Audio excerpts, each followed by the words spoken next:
Hello and welcome, I'm QuickBite, and today we'll be discussing the good, the bad, and the ugly, or as I like to call it, the big yikes of Halo Infinite. I'm very excited for Halo Infinite, and I love to see the community and the mainstream media hyped as well, something I didn't expect to see. A lot of content creators have been doing breakdowns of the trailers and videos, but I've decided to do something different and review what we've seen and know so far about the game. Obviously, the game cannot appease to everyone. Thus, some things I'll find bad, you'll probably find good, and vice versa. A lot of stuff will be talked about. Sections were made in the YouTube timeline, so you can hear one part today and another tomorrow. So without any further ado, let's start by talking about the good stuff. There are a lot of good stuff about this game. And when I say good, more often than not, I mean excellent stuff. I think I could talk about this for hours and explain why it makes me really excited to get my hands on with the game. To start off, let's talk about how the game looks. I don't think I have enough vocabulary to describe how gorgeous this game looks. If I were to describe it in one sentence, I would say it looks like Halo. And it really does. Since Halo 4, fans have been criticizing 343 to bring back the classic art style, and almost 9 years later, yes, 9 years, we've done it. Halo 4 and Halo 5 look awesome in their own regard, but they never truly felt like Halo. I mean, just look how breathtaking Master Chief looks. The missions change. They always do. Wow. Also, animation is methodically well crafted. Let me point out the sequence that we saw in the new campaign trailer. After Master Chief uses his last bullet, the sidekick rail locks backward, indicating that the gun has no more bullets. Moreover, let me know if you noticed this. When Chief is navigating through the wreckage, he grabs a new magazine for the pistol whilst holding a jackal corpse and then reloads it. This attention to detail makes the game so much better. Bravo! But it's not just about how the game looks, but as well as how it feels and sounds. And sound design and music are just superb. Again, encapsulating that Halo feel. Just pay attention to the sound and music of the videos, and you'll probably agree with me. Another aspect that is making me really excited is that 343 is designing this game for Halo fans, or at least trying to. From the blog post to the campaign, even to the multiplayer, it feels like they're putting a lot of effort of trying bridging two subsets of the same community, but also embracing new fans. Even though I might not agree with every decision being made, I can definitely appreciate their effort. The way I see it, we don't need to have the perfect Halo. It doesn't need to be better than Halo 2 or Halo 3. We need a fun Halo. And from the looks of it, I'm starting to think that's what we're getting. Now let's look at the campaign. Bro, I'm speechless. I cannot wait to play this. I love every aspect of Halo, but if I were to live with one, I would choose campaign in a heartbeat. I'm definitely a lore kid. When you think of a Halo story, you think hope, heroism, epic, ancient, and mysteries. And oh boy, if they got that right. Master Chief being a pure badass encapsulates that hope and heroism we all know and love. When it comes to mysteries, they keep on getting me surprised. I was dumbstruck last weekend. To recap, in 2019, they started by introducing that UNSC was completely destroyed and showed a damaged Halo ring. What the hell happened? What is that ring? In 2020, they announced that the Banished weren't the main antagonists, but we still don't know their true goal of being on the ring. And this year, they revealed Cortana 2.0, or formerly known as the Weapon. I mean, what? It seems like the new Cortana was designed to aid stopping the real Cortana. They say she was destroyed, but they don't know by whom. Also, the weapon was supposed to be destroyed as well, but that didn't happen. A lot of mysteries are being developed here, and I love it. In addition, I need to mention how prominent the writing and symbolisms are in this game. Something that Halo's story is also known for. Halo 2 has the best written story and dialogue, in my opinion. I could analyze the first cutscenes of the game and showcase how brilliant they are. ODST has incredible symbolism and parallels with Dante's Inferno, the epic Italian poem that describes the Dante's journey through hell, similar as the Rookie's journey. Even Halo 4 has such a great dichotomy between man versus machine, as Chief is being compared to a machine, whereas Cortana feels like a human. Halo Infinite continues this incredible writing with the Weapon and John. References with dialogue from Halo 4 where Cortana mentions that she will be replaced. They'll pair you with another AI. Maybe even another Cortana model if Halsey lets them. That's not going to happen. Parallels with mannequin bias and offensive bias in the extended lore, where Cortana assumes the role of mannequin bias by going rogue, and the weapon assumes the role of offensive bias by being created to stop Cortana. Not only that, but even the name itself, the weapon, can be interpreted as an instrument or a tool. This is not your friendly AI, this is a tool to get a job done. Once it's done, you don't need it anymore. This is a clear indication not only for the player, but also for Master Chief, that this AI that resembles Cortana, it's not Cortana. And the voice acting? Pfft, outstanding. Let me quickly mention that this new character and interactions builds upon of what we already had, the dualities between Chief and the pilot. Breathe. No! You don't get to tell me what to do. You don't get to tell me anything. We're... Are you even listening? I count 3 anti-aircraft cannons. But also the amazing speech of Echerum. From the announcement, No more prophets.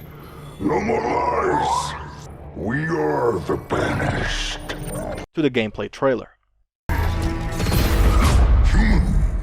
call you their savior. The Covenant. Demon. The banished. I cannot wait to see more. Finally, the other feature that has been announced is Open World. This is such a great feature. It will open creativity to the players as they tackle objectives on their own way. Additionally, the freedom to explore. When I was a kid, I explored Alpha Halo in Halo CE, and now 20 years later, I'll be exploring Zeta Halo. Let's move away from the campaign and focus our attention to the multiplayer. I'm going to try to be brief because there's still so much to talk about. It was clear that the multiplayer trailer had a lot of focus on the sandbox, and that's definitely the way to go. Innovating Halo through the sandbox by creating a wide array of weapons, vehicles, and toys in the name of competition and good fun. And I quote, 343 Industries is embracing the franchise legacy while imbuing it with new modern twists to lean into the series' strengths while simultaneously laying a foundation on which to grow and further evolve in the months and years beyond launch. Music to my ears. Looking at the new equipment like Grapple Shot is such a good addition to the franchise. Besides being a tool to move around the map, it also allows to pick weapons and other items, as well as leaping towards a vehicle or an opponent. Another really cool addition is the Repulsor, which, quote, can be used to deflect projectiles and anything else that gets in the way. At first I was skeptical, I thought it was going to be an Armor Lock 3.0 or even an Arlight Shield 2.0, but there's so much more. On one hand, it seems that you need to have a good timing to use it to deflect projectiles. On the other hand, it can be used as movement. Here we see one key example. I wonder if you could bounce yourself off the wall. How does it affect vehicles? How many uses does it have? So many questions. The great part of these sort of additions to the sandbox is that they don't hinder the map design and allows developers a lot more creative freedom. Furthermore, these tools are limited and you must fight to be rewarded. If it's too OP, at least you're being rewarded, right? But if it really messes up the gameplay, just remove it from the map. Problem solved. Equipment is not the only new feature to Halo Infinite. I'm really excited to hear more about the damage effects on vehicles like the Warthog Lacks of Wheels, or the Doomsday feature. The Razorback has a new gimmick that you can add weapons and other stuff on the back, which can be really useful in campaign, but maybe not so much on multiplayer. Some of the new weapons look incredibly fun, namely the Skewer. The aesthetic is pure gold. Look how massive that thing is. That was what she said. Is one-shot kill, so it looks like a sniper, but it can also do massive damage to vehicles. Look at that Warthog, that went flying. Really excited to see how it impacts other types of vehicles as well. I could imagine the variety of different scenarios and fun moments that are going to happen with these new additions, but there are other number of features being implemented as well. Spartan Academy is the perfect new mode that welcomes new players to the game. They'll be able to learn and experiment with the weapons and how the game plays, for example like the movement. Bots are being introduced as a way to warm up before going to matchmaking and can be used in custom games and even filled in roster spots for MIA Fireteam members.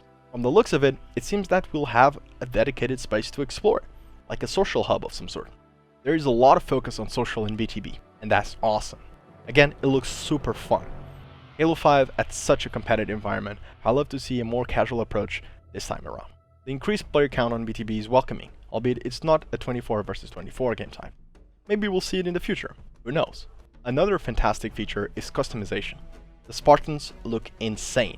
The level of churches is mind-blowing, and something that you might have missed is that armor effects are coming back. I would like a flaming helmet, thank you very much. A new type of customization is your personal AI. In the battlefield, you'll have the legendary Jeff Stizer as an announcer of big plays, like multi-kills, no-scopes, and flag captures. Alongside Jeff, you'll have your personal AI with the voice and quirks of your choosing, for things like capturing stone goal, or your flag has been taken. I wonder if you could have no personal AI. There's a lot of good in the game, yes, but now we move on to the bad stuff. Well, not necessarily game-breaking features, but more like worries and questions that could have a negative impact on the game. As I said, I'm really excited to play the campaign. However, I have some questions and worries. The principal concern I have is that the campaign will feel stale. I'm expecting that we'll have a lot of conquer base A, now go conquer base B, go there kill enemy C, now go there and kill enemy D. We have the exploration of Halo CE, the story of Halo 2, the need to have the remarkable and memorable moments of Halo 3, and this campaign has the potential to be the best one. Another concern I have regarding the campaign is how are they going to promote exploration? In games like these, your character develops new skills or improvements, but Halo doesn't really have the context to do so. Obviously, there will be collectibles, possible skulls, and whatnot, and they also said that you'll be able to upgrade equipment. But how exactly? Will my grapple shot replenish faster? Is this enough? We'll see. Finally, still regarding the campaign, how is it going to be in terms of replayability? Would I be able to replay a specific mission? Do I need to replay an entire section just to fight a boss? We need these questions to be answered. Regarding multiplayer, I have a lot of questions as well. First off, let me point out that they deliberately didn't showcase much movement apart from sprint. We only saw one dude sliding and one dude clambering in the training area. I find that odd. Firstly, let's talk about equipment. As I said, I'm all aboard with equipment. There are a few that I'm like, eh. The first one is the drop wall. This equipment has the potential to be broken AF. Not only you can shoot from one side whilst having cover, but also a full rocket impact does barely any damage. Imagine having a sniper rifle behind a drop wall cover. From the looks of it, the rocket might not be an effective target against it, whereas the BR can shoot some parcels rather quick. I don't know, we'll see. The second one is threat sensor. When you implement stuff like wall hacks in the game, I always find it fishy. Recently Valorant has a similar feature, but it can be countered if the opponent destroys the sensor. I wonder if you could do the same. Again, I don't know, we have to wait and see, but I don't like it. Finally, still talking about equipment, we have power-ups. Questions. Can I have a normal equipment and a power-up in my back pocket at the same time? Will I have to drop my equipment to pick up an OS, activate it, and then pick up my equipment again? I believe that in most situations, players will immediately activate a power-up, because usually it will always be contested. If it's not contested, however, they'll decide whether to use it or not. In this case, it can be somewhat frustrating. Imagine getting one guy one shot and he hides behind a corner, and you push him. When you realize he activated the OS, and now you're fucked. The OS player is being rewarded because he grabbed OS, but the other player will definitely feel some frustration. If you think about it, power-ups can't be burnt, unless they fall off the map. If you activate the OS and mid-animation you die, then you drop it. Players will need to keep track of which player have the power-up. Overall, I think this is a gimmick and doesn't really add much for Halo. Also, you have to pick up grenades? What the fuck is that? I love the animation when someone gets hit by a ball carrier. The Spartan gets yeeted. I hope to see the same behavior when you shoot someone with the skewer and hit someone with the gravity hammer, because as of right now, the animations are anticlimactic and don't really have any weight associated with. Before we move to the ugly part of Halo Infinite, we'll touch on some aspects that are not groundbreaking features, but goes against that Halo feel. Consider this analogy. What makes you, you? If I were to remove one of your arms, would you consider yourself the same? Yes, right? You're still the same person, but now you don't have that arm. The same thing goes with these features. Halo have its fundamentals, but we are replacing some of its arms. The first one is weapon racks. Is this detrimental to the core Halo experience? No. Weapon pickup and scavenging is still in Halo, but now they come on weapon racks or weapon pads. Even though I would rather have weapons off the rack, it's a quality of life improvement for new players, since they can clearly indicate where the weapon spawns even if it's not there. The second feature that goes against the Halo identity is no red versus blue, albeit it's kinda still there, but as an outline. This new feature is just a way for them to sell more skins. That's it. The now you can represent your Spartan better and see it on the arena, is PR bullshit. But again, it's a trade-off that we need to accept to have a free-to-play game. Also, from the videos, the outline is not so noticeable, in particular at the long ranges, at least in my opinion. We finally reached the big yikes. At this point you're probably tired of hearing me, so I'll be brief. Honestly, there aren't many ugly aspects of the game, but there are a few. Smart Link is back. Fuck. Like, why? Why? Who the fuck asked for this? This is another feature that goes against Halo, but on the contrary with the previous ones that are being replaced, this one is absolutely pointless.